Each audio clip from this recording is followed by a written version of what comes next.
What if I told you that one of the greatest empire builders in history was not Caesar, not Alexander, not even Genghis Khan, but a forgotten pharaoh, nearly erased from history by a woman he once called mother?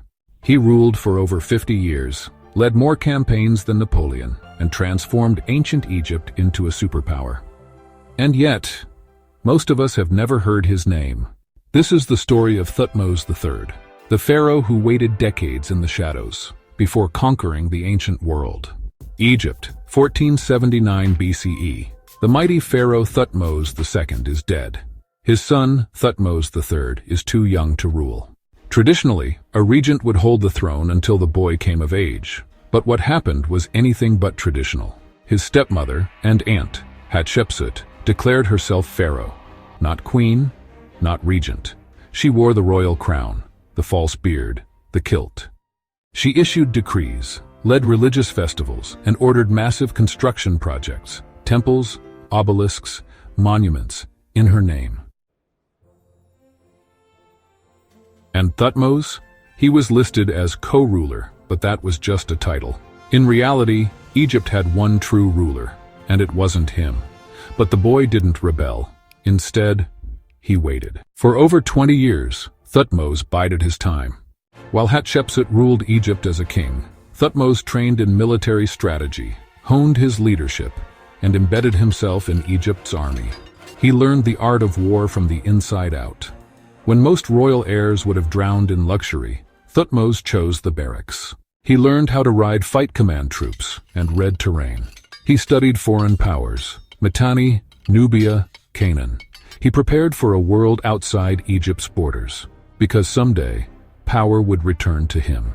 And when it did, he wouldn't just take back the throne, he would redefine it. In 1458 BCE, Hatshepsut died under mysterious circumstances. There was no clear cause, no recorded illness, just silence.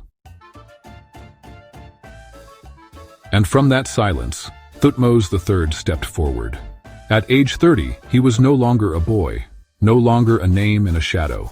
He was pharaoh in full power. His first actions? Swift, strategic, ruthless. He began systematically erasing Hatshepsut's legacy. Her name and image were chiseled out of temple walls. Statues were destroyed, inscriptions defaced. Some say it was revenge. Others believe it was political, an attempt to reassert male dynastic legitimacy. Either way, history was being rewritten. But you know, the real rewriting was yet to come, on the battlefield. Just months into his reign, Thutmose faced rebellion.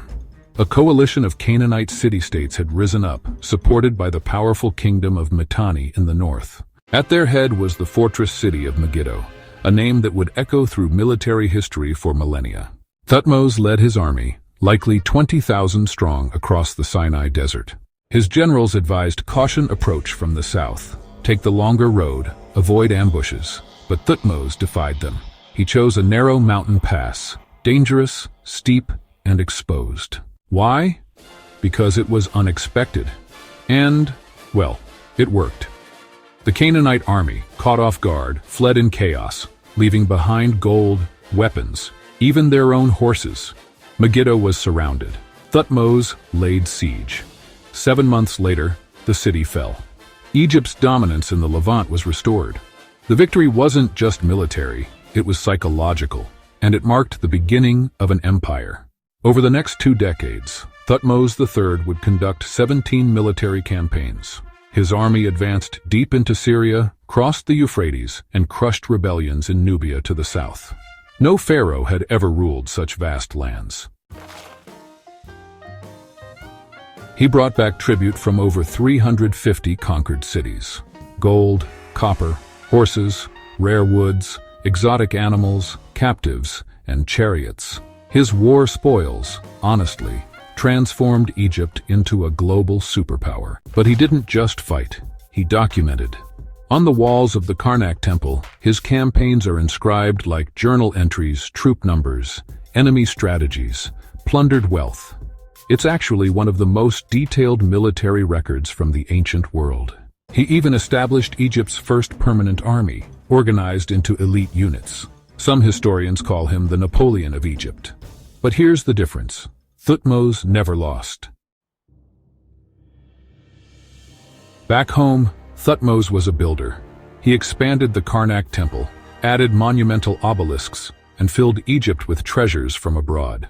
He introduced new plants, trees, and animals into Egyptian life. In a scene from Karnak, he is shown personally cataloging foreign flora, a detail that reveals more than ambition. It shows curiosity, vision, and, a desire to merge science with power.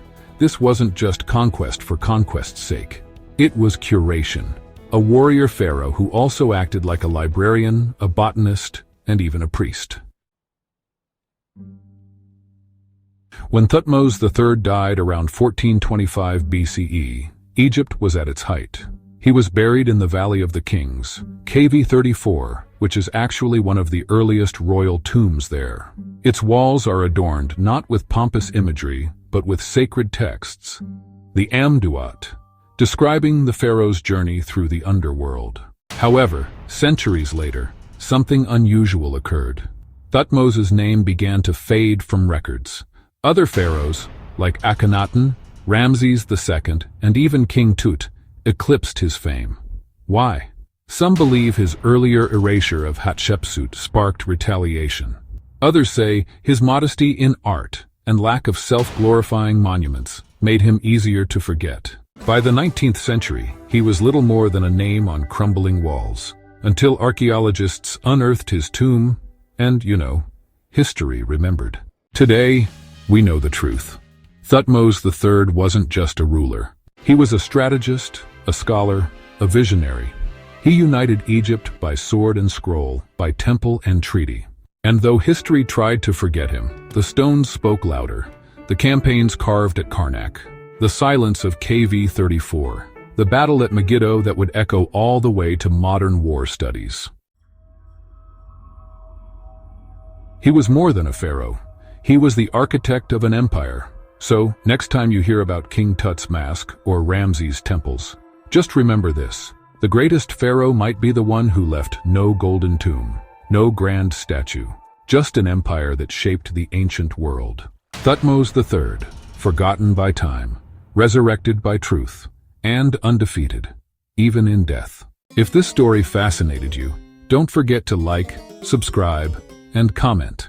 Which ancient leader do you think history got wrong? This is 5 Minutes of Culture. Because history isn't about dates, it's about the people we almost forgot.